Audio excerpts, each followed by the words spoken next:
How to fix WhatsApp video call minimize problem. Hey guys, welcome back to our YouTube channel and let us get started. First thing first, you have to make sure that you have updated your WhatsApp application. So let's go ahead and open up our Play Store.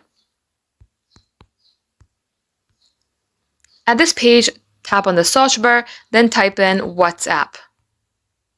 If you see update instead of open, you have to tap on update and update your app. Now once done, head over to your settings application.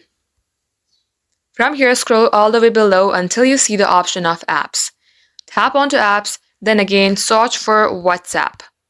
Tap onto your app, scroll below and tap on storage. Here, clear the cache. Then again come back onto app info page, then you will see notifications.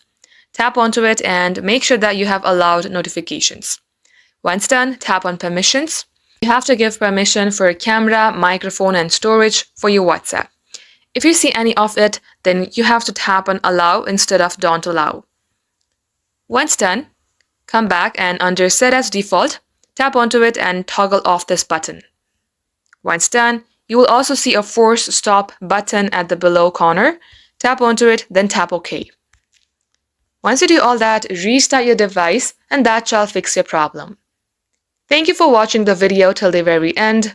If it had helped you in any ways, then don't forget to like and subscribe to our channel.